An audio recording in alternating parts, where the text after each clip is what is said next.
नमस्कार छात्रों, मैं डॉक्टर रमाकांत आप सभी छात्रों का अपने इस channel the chemistry with doctor Ramakant में स्वागत करता हूं। छात्रों, आज आपके लिए लेकर के आया हूं रसायन विज्ञान के अति महत्वपूर्ण प्रश्न किसकी यूपी बोर्ड परीक्षा की दृष्टि से। तो चलिए छात्रों, आज हम आपको इसमें महत्वपूर्ण प्रश्न बताते हैं जो आपकी परीक्षा की दृष्टि से बहुत ही महत्वपूर्ण है। हो सकता है कि ये प्रश्न आपके एज इट इज़ उसमें आ जाएँ, और मैंने जो प्रश्न बनाया है आपकी काफ़ी पीछे के पेपर्स अनसॉल्व देखे हुए हैं। अनसॉल्व को एनालिसिस करने के पश्चात इन प्रश्नों को आपके लिए लेकर के आ रहा हूं छात्रों। तो जरूर इस वीडियो को देखकर जाइएगा, इन प्रश्नों को जरूर पढ़ करके जाइएगा पेपर में, निश्चित तौर पर आप सफल होंगे। ये जो प्रश्न आपको बताने जा रहा हूं छात्रों, इसमें मैंने आंकिक प्रश्न नहीं बताए हैं। आंकिक प्रश्न के लिए मैंने अलग से वीडियोज़ बनाए हैं जो यहाँ पर मैं लिंक दे दूंगा, और इसके पहले मैंने एक वीडियो बनाया है अति महत्वपूर्ण टॉपिक बोर्ड परीक्षा की दृष्टि से रसायन विज्ञान के लिए, तो वो भी वीडियो का लिंक इस मैं दे दूंगा छात्रों। तो आप इन सब चीज़ों को देख करके जाएंगे तो निश्चित तौर पर आप अच्छे मार्क्स पाएंगे छात्रों। तो चलिए अब हम शुरुआत करते हैं रसायन विज्ञान के अति महत्वपूर्ण प्रश्न यूपी बोर्ड परीक्षा की दृष्टि से, जो शायद आपके लिए बहुत ही महत्वपूर्ण होंगे छात्रों। हो सकता है कि ये प्रश्न आपके लिए ऐसे ही उसमें मिल जाएं। तो चलिए शुरुआत करते हैं प्रश्नों की। छात्रों देखिए, मैं आपके लिए अति महत्वपूर्ण प्रश्न यूपी बोर्ड परीक्षा की दृष्टि से लेकर के आया हूँ। कौन कौन से प्रश्न हैं, ये यहाँ पर थोड़े प्रश्न मैंने छात्रों लिखे हैं, अभी आगे भी इसके मिटाने के पश्चात भी प्रश्न बताएंगे कौन कौन से महत्वपूर्ण प्रश्न हैं, और इन प्रश्नों को आप निश्चित तौर पर हल करके जाएंगे। जैसे पहला प्रश्न है छात्रों, निम्नलिखित को समझाइए। हमने कई चीज़ें लिख दी हैं, ये बहुत महत्वपूर्ण है छात्रों। आप इन सब चीज़ों को पढ़ करके जाएंगे और कितने लाइनों में आपको, कितने वर्डों में आपको उत्तर देना है, ये भी आप सोच के जाएंगे। जैसे ये 2 नंबर का प्रश्न अक्सर आ जाता है, प्रत्येक चीज़, यानी ये 2 नंबर में आएगा, ये 2 नंबर में आ सकता है, इस तरीके से प्रश्न आते हैं। कभी कभी 1-1 नंबर में भी संक्षेप में दे दिया जाता है छात्रों। ठीक, क्या है वैद्युत संचलन, इसे पढ़ के जाएंगे। कोलराउस का नियम, हार्डी-सुलज़िए का नियम, टिंडल प्रभाव, स्कंदन और ब्राउनी गति बहुत महत्वपूर्ण है। इसमें से निश्चित तौर पर आपको 3 या 4 चीज़ें एज इट इज वहाँ मिल जाएंगी छात्रों। ठीक, तो आप इसे पढ़ के जाएंगे प्रश्न 1 के अनुसार। प्रश्न 2 हम कार्बोहाइड्रेट से लेकर आ रहे हैं, जैविक अणुओं से। कार्बोहाइड्रेट क्या होते हैं? संक्षेप में कार्बन के हाइड्रेट होते हैं। ठीक, ग्लूकोज की संरचना की विवेचना कीजिए, विस्तार से विवेचना कीजिए। ग्लूकोज की संरचना को आप अच्छे से पढ़ के जाएंगे छात्रों। उसमें विभिन्न प्रकार की रासायनिक अभिक्रियाएं और ग्लूकोज के रासायनिक गुण को आप 100% पढ़ के जाइएगा छात्रों, निश्चित तौर पर वहाँ पर आएगा, ध्यान रखिएगा। या इसी प्रश्न को इस तरीके से भी पूछा जा सकता है, दोनों तरीके से आप हल करके जाएंगे छात्रों। से ग्लूकोज के अणु में 5 OH समूह, CHO और कीटो समूह यानी CO समूह की पुष्टि है तो एक रासायनिक समीकरण लिखिए। ग्लूकोज से ग्लूकोसाजोन कैसे प्राप्त करेंगे का भी उल्लेख कीजिए। तो ये ग्लूकोज से ग्लूकोसाजोन ये एक रासायनिक अभिक्रिया है ग्लूकोज की। ठीक छात्रों, तो आप इसे पढ़ के पूरा जाएंगे, निश्चित तौर पर आप ग्लूकोज की संरचना और कार्बोहाइड्रेट क्या होते हैं इनको आप अच्छे से पढ़ करके जाएंगे छात्रों। ठीक, तो आप इस प्रकार के प्रश्न को वहाँ अच्छे से आराम से हल कर लेंगे, इसीलिए हमने ये प्रश्न बनाए हैं। जो प्रश्न बनाए हैं आप इन्हें हल करके जरूर जाइएगा छात्रों, ये वीडियो पूरा देखिएगा। तीसरा प्रश्न है छात्रों, लिगेंड क्या है, ये कितने प्रकार के होते हैं? बहुत बार प्रश्न आ रहा है, कई सालों में आ रहा है, लगातार रिपीट भी हो रहे हैं। लिगेंड क्या है, कितने प्रकार के, मतलब क्या है, लिगेंडों का वर्गीकरण पढ़ के जाइएगा। आवेश के आधार पर, अर्थात धनावेशी, ऋणावेशी, उदासीन लिगेंड होते हैं। इसी प्रकार डेंटिसिटी यानी दंतुकता के आधार पर मोनोडेंटेड, द्विदंतुक, पॉलीडेंटेड, इस प्रकार से लिगेंड्स होते हैं छात्रों। ठीक, तो ये आप उनको अच्छे से पढ़ करके जाएंगे, उदाहरण सहित इसको वहाँ लिखने की कोशिश करेंगे छात्रों, ये आता जरूर है पेपरों में। फिर आप हम दोष के परिप्रेक्ष्य में आ जाते हैं पहले लेसन से। फ्रेंकल एवं शॉर्टकी दोष क्या है, उदाहरण सही समझाइए। फ्रेंकल दोष क्या है, शॉर्टकी दोष क्या है, इसको आप पढ़ के जाइएगा छात्रों। शॉर्टकी मतलब शॉर्ट हो जाना, अर्थात जहाँ पर कैटायन और एनायन दोनों निकल जाएं वो शॉर्टकी दोष होता है। फ्रेंकल दोष वहाँ पर होता है जहाँ कैटायन इंटरस्टिशियल स्पेस में चला जाता है, उसका उदाहरण सहित आप वहाँ दोस्तों इसको छात्रों समझा के आएंगे, लिख करके आएंगे। तो ये महत्वपूर्ण प्रश्न 4 इधर हैं। अभी अन्य प्रश्न भी लिख रहे हैं छात्रों, इसे मिटा रहे हैं, बने रहिए मेरे वीडियो में। हाँ छात्रों, अब देखिए नेक्स्ट महत्वपूर्ण प्रश्नों की तरफ चलते हैं छात्रों। क्वेश्चन नंबर 5 जरा देखिए। ओस्टवाल्ड द्वारा नाइट्रिक अम्ल के निर्माण का वर्णन रासायनिक अभिक्रिया देते हुए कीजिए तथा HNO3 के निम्न के साथ अभिक्रिया भी लिखिए। किसके साथ?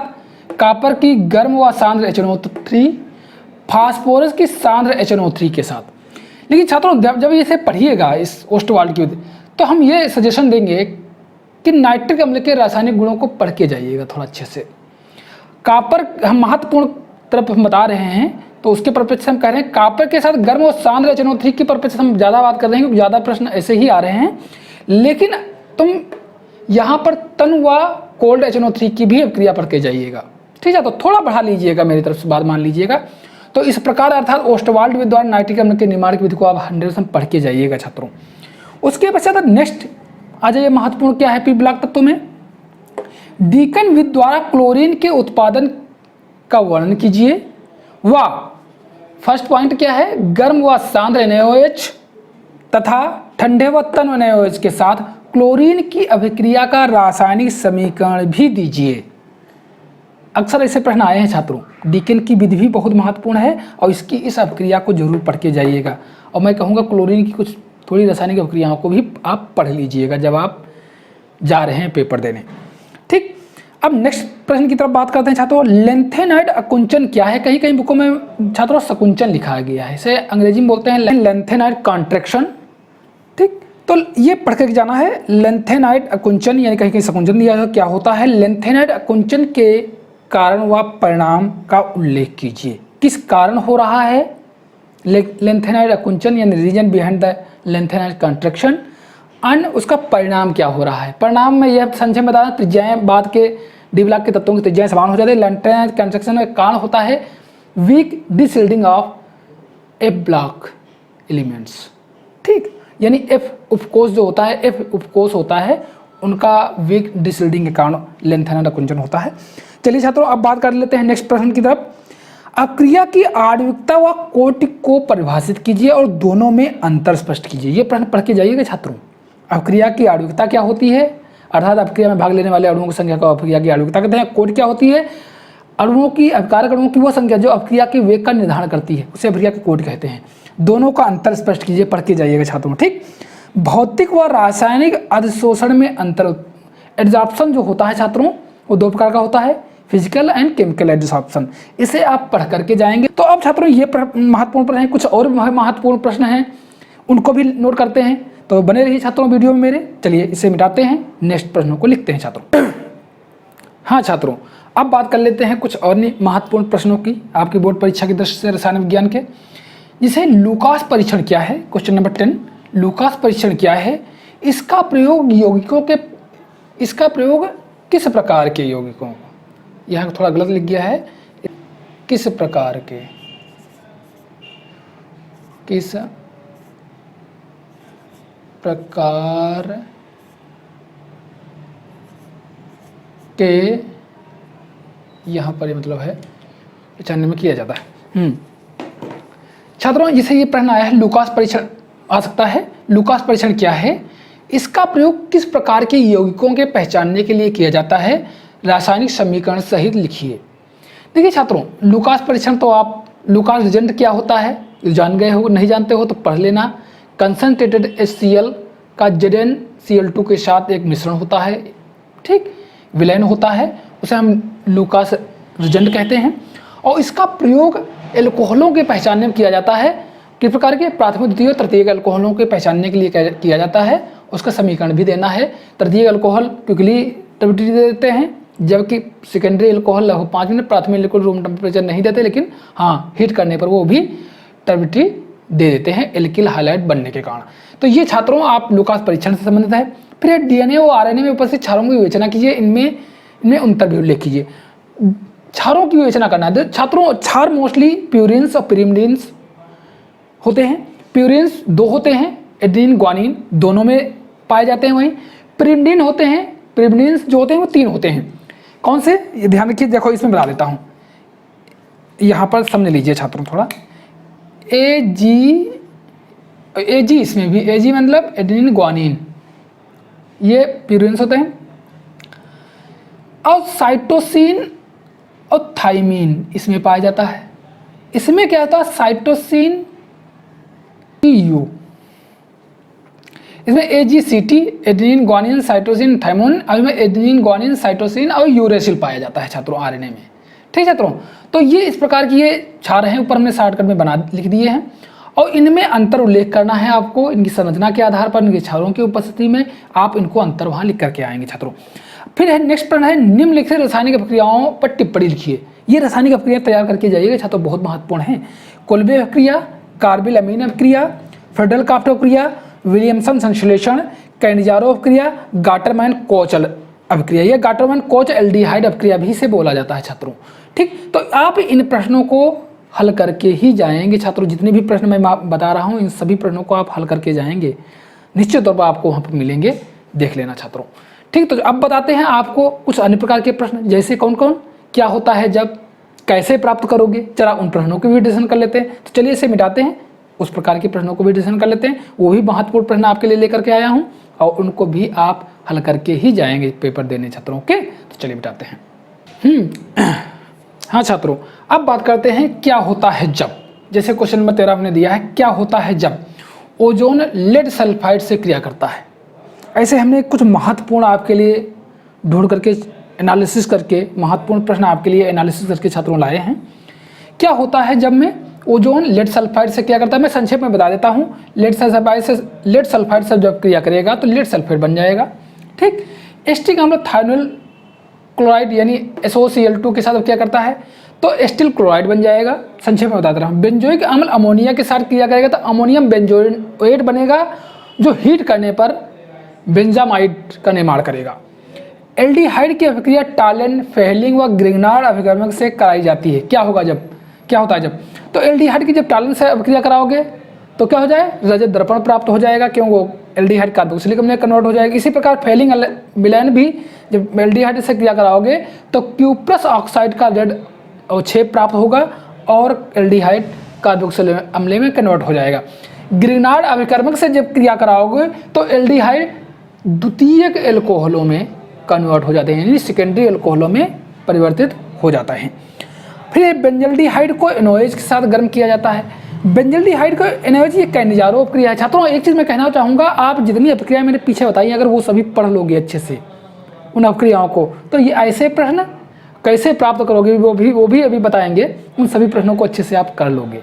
तो अपक्रियाएं जो मैंने बताई वो तो अच्छे से पढ़ के जाइएगा छात्रों। ठीक, बेंजल्डिहाइड को एनओएच के साथ गर्म किया करोगे तो बेंजल्डिहाइड के जब एनओएच से गर्म करोगे तो बेंजल्डिहाइड का एक अणु बेंजिल अल्कोहल में कन्वर्ट हो जाएगा और दूसरा अणु किसमें चला जाएगा, कार्बोक्सिलिक अम्ल यानी बेंजोइक अम्ल के सोडियम लवण यानी सोडियम बेंजोएट में कन्वर्ट हो जाएगा। समझ के साथ, यानी एक अणु का ऑक्सीकृत हो जाता है और दूसरा का अपचयन हो जाता है। ये एक ऐसी प्रक्रिया है कैनिजारो प्रक्रिया जिसमें, और ये देती कौन, कैनिजारो प्रक्रिया किस प्रकार के एल्डिहाइड देते हैं जिनमें अल्फा हाइड्रोजन नहीं होता। तो उसमें एक अणु का अपचयन होता है, दूसरे का ऑक्सीकरण होता है। जब ऑक्सीकरण होगा इसका तो ये बेंजोइक अम्ल में कन्वर्ट हो जाएगा और दूसरा जब अपचयन होगा तब बेंजिल एल्कोहल में परिवर्तित हो जाएगा। फार्मिक अम्ल को सांद्र H2 सफर कर, वैसे H2 सांद्र H2 डिहाइड्रेटिंग एजेंट है। जब इसको गर्म करोगे तो फार्मिक अम्ल से वाटर निकल जाएगा प्लस कार्बन मोनोऑक्साइड CO निकल जाएगी एनवायरनमेंट में। तो ये हो गया तुम्हारा क्या होता है जब, ये बहुत ही महत्वपूर्ण है छात्रों। अब बात करते हैं कैसे प्राप्त करोगे उन प्रश्नों को, इनसे ये कैसे प्राप्त करोगे या उनसे वो कैसे प्राप्त करोगे। इन सब चीज़ों को भी कुछ महत्वपूर्ण प्रश्न आपके लिए लेकर के आया हूँ छात्रों। चलिए हम उसकी भी डिस्कशन कर लेते हैं, इसे मिलाते हैं, उनको भी लिखते हैं। चलिए छात्रों, हाँ छात्रों, अब बात कर लेते हैं कैसे प्राप्त करेंगे। इस प्रकार के क्वेश्चंस आते हैं। मैंने छात्रों आपके लिए बहुत ही महत्वपूर्ण प्रश्न लेकर के आया हूँ, लेकिन एक सजेशन देना चाहूँगा छात्रों, अगर आप रासायनिक अपक्रियाओं को अच्छे से पढ़ लेंगे, किसी प्रकार की, चाहे आप फर्स्ट पार्ट में पढ़ लो या सेकंड पार्ट में, रासायनिक अपक्रियाएं पढ़ लो, उसी से संबंधित ये सब प्रश्न होते हैं। और उसी संबंधित अभी जो इसके पहले हमने लिखा था क्या होता है जब, वो भी उसी रासायनिक अपक्रियाओं से ही संबंधित होते हैं प्रश्न छात्रों। अगर आप अच्छे से मेहनत करने वाला छात्र है तो ऐसे प्रश्नों को हमको बताने की जरूरत नहीं है, वो अपने आप समझ जाएगा वहाँ पर। आप निश्चित तौर पर हल करने से पहले हम बताना चाहूँगे कुछ रासायनिक अपक्रियाएं जो हमने बताई उनको, और अन्य भी आप पढ़ लीजिएगा।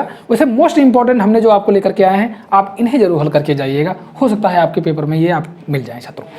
जैसे एल्कोहल से एल्कीन व ईथर कैसे प्राप्त करोगे, टेम्परेचर वेरिएशन कर दीजिएगा कंसंट्रेशन H2SO4 के साथ। एल्कीन प्राप्त करने के लिए आप देखिए, एल्कीन डिहाइड्रेशन है 170 डिग्री सेंटीग्रेड दे दीजिएगा, ईथर को 140 डिग्री सेंटीग्रेड दे दोगे। एल्कोहल यानी तो आप आराम से दोनों प्राप्त कर सकते हो कंसनट्रेटेड H2SO4 में के साथ एल्कोहल को डिहाइड्रेटिंग एजेंट एल्कोहल का डिहाइड्रेशन करने पर। ठीक छात्रों, फिर एस्टोफिनोन से बेंजोइक अम्ल कैसे प्राप्त करो। एस्टोफिनोन क्या होता है? एस्टोफिनोन ये है छात्रों, COCH3 बेंजीन के साथ COCH3 जोड़ दिया जाएगा, तो ये एस्टोफिनोन है। इससे तुमको बेंजोइक अम्ल प्राप्त करना है। तो इसको आप जानते हो कि हाइलोफॉर्म क्रिया है छात्रों, ये वाली पार्ट से यौगिक जिसमें COCH3 समूह पाया जाता है वो मोस्टली हाइलोफॉर्म क्रिया देते हैं कीटोन के परिप्रेक्ष्य में।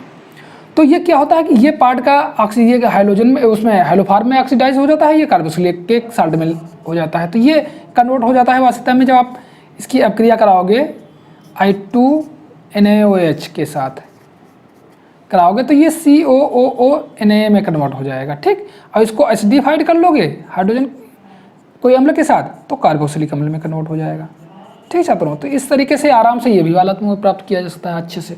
ठीक, ये प्रकार ओवरऑल हाइलोफॉर्म अपक्रिया का उदाहरण है, समझ लीजिए ये वाली। ठीक, फिर लिखा है क्लोरोबेंजीन डाइजोनियम लवण व क्यूमेन से फिनाल कैसे प्राप्त हो। क्लोरोबेंजीन को आप NaOH के साथ कंसनट्रेटेड NaOH के साथ उच्च ताप और दाब पर क्रिया कराओगे तो फिनाल में प्राप्त हो जाएगा। डाइजोनियम लवण को अम्लीय माध्यम में उबाल दीजिए, जल में उबाल दीजिए, अर्थात जल अपघटन करने पर आपको फिनाल प्राप्त हो जाएगा। क्यूमीन का तुमने पढ़ा होगा, क्यूमीन का छात्रों ऑक्सीकरण कर देंगे जिसके फलस्वरूप उसको हाइड्रोलिसिस यानी जल अपघटन कर देंगे तो आपको फिनाल प्राप्त हो जाएगा छात्रों। अब बात कर लेते हैं बेंजीन व बेंजोल क्लोराइड से एस्टोफिनोन क्या करोगे। एस्टोफिनोन यही जो अभी हमने बताया, ये कैसे प्राप्त करो बेंजीन से। बेंजीन की फ्रीडलक्राफ्ट एसिलेशन अपक्रिया करा दीजिएगा एस्टिल क्लोराइड के साथ तो आपको बेंजीन से एस्टोफिनोन प्राप्त हो जाएगा। बेंजोइल क्लोराइड की अपक्रिया गिरनाव अभिकर्मक के साथ करा दीजिएगा तो आपको एस्टोफिनोन प्राप्त हो जाएगा। किस प्रकार के, जैसे बेंजोइल क्लोराइड है, बेंजोइल क्लोराइड ये होता है COCl। अब इसकी अपक्रिया तुम करा दीजिए मान लीजिए मेथिल मैग्नीशियम ब्रोमाइड या मैग्नीशियम क्लोराइड की, तो ये वाला यहाँ पर जुड़ जाएगा और Mg पृथक हो जाएगा, अर्थात ये सीधे सीधे समझ लीजिए कि ये यहाँ पर CH3 जुड़ जाएगा और प्लस ये Cl2 के रूप में ये आराम से पृथक हो जाएगा, MgCl2 के रूप में पृथक हो जाएगा। तो इस तरीके से तुमको आराम से बेंजीन से बेंजोइल क्लोराइड से एस्टोफिनोन प्राप्त कर सकते हो। फॉर्मेल्डिहाइड से यूरोट्रोपिन, ये तो सिंपल फॉर्मेल्डिहाइड की अपक्रिया जब आप अमोनिया के साथ कराओगे तो आपको यूरोट्रोपिन प्राप्त हो जाएगी। एथिल अल्कोहल से मिथिल अल्कोहल, एथिल अल्कोहल से मिथिल अल्कोहल कैसे प्राप्त करोगे छात्रों, ये ध्यान रखिएगा। एथिल अल्कोहल का ऑक्सीकरण करके कार्बोक्सिलिक अम्ल में कन्वर्ट कर दीजिए और कार्बोक्सिलिक अम्ल सोडा लाइम के साथ क्रिया कराओगे तो ये मेथेन प्राप्त हो जाएगा। मेथेन कराने के पश्चात NaOH के साथ अपक्रिया करा दो, मिथिल अल्कोहल तुम्हें प्राप्त हो जाएगा। छात्रों मैंने IUPAC नॉमिनलेचर के कोई भी प्रश्न यहाँ पर नहीं रखा है, लेकिन IUPAC नॉमिनलेचर आता जरूर है, 100% आता है छात्रों। तो आप कुछ क्योंकि कौन भी आपको छाड़ करके दें ये बड़ा कठिन लगता है, क्योंकि वहाँ से घुमा के प्रश्न पूछ दिए जाते हैं। IUPAC कोई भी कम यौगिक रख दिया जाएगा। एक कॉमन नॉमिनलेचर का तरीका आप सीख करके जरूर जाइए, वहाँ 2 से 3 या 4 प्रश्नों के नामकरण लिखने को आते हैं मतलब कोऑर्डिनेशन केमिस्ट्री में उपशासन यौगिकों के परिप्रेक्ष्य में, तो आप उसे जरूर पढ़ के चले जाइएगा छात्रों। ठीक, IUPAC नामकरण पढ़ के जाइएगा, आपको 2 प्रश्न वहाँ मिलेंगे छात्रों। तो इस प्रकार से हमें पूरा विश्वास है छात्रों आपको अच्छे समझ में आ गया होगा कौन कौन से प्रश्न अति महत्वपूर्ण हैं। हमने उन सभी प्रश्नों को यहाँ पर डिस्कशन कर लिया है छात्रों। इन सभी प्रश्नों को आप देख कर जाएंगे और इसके अतिरिक्त जो मैंने वीडियो बनाए हैं न्यूमेरिकल, हमने छात्रों यहाँ न्यूमेरिकल्स क्वेश्चन नहीं दिए हैं, क्योंकि न्यूमेरिकल्स के लिए मैंने आपकी परीक्षा की दृष्टि से वैसे भी अभी हमने वीडियो बनाए हैं 4 लेसनों से, ठोस अवस्था से, विलयन से, वैद्युत रसायन यानी इलेक्ट्रोकेमिस्ट्री से, और आप हम यहाँ लिंक में दे देंगे, उनको भी देख लीजिएगा। और इसके पहले मैंने एक वीडियो बनाया था अति महत्वपूर्ण टॉपिक रसायन विज्ञान के आपकी बोर्ड परीक्षा, वो भी हम यहाँ पर लिंक दे देंगे छात्रों। आप परीक्षा देने से पहले उन सभी वीडियो को देख लेंगे तो आपको और अन्य चीज़ें एक्स्ट्रा पढ़ने की जरूरत नहीं पड़ेगी, इतना ही पढ़ के चले जाइए, आप 100% अच्छे मार्क लेकर के आएंगे छात्रों। और आपको सभी को मेरी परीक्षा की दृष्टि से आप सबको मेरी शुभकामनाएं छात्रों। आपको कैसा लगा हमें कमेंट करके बताइए। अगर मेरे चैनल को आपने अभी तक सब्सक्राइब नहीं किया तो चैनल को सब्सक्राइब कर लीजिए और मुझे फेसबुक पेज पर भी फॉलो कर लीजिए छात्रों। और कैसा आपको लगा ये जरूर हमें कमेंट करके बताइएगा। अब मिलेंगे आपको नेक्स्ट वीडियो में छात्रों, तब तक के लिए धन्यवाद।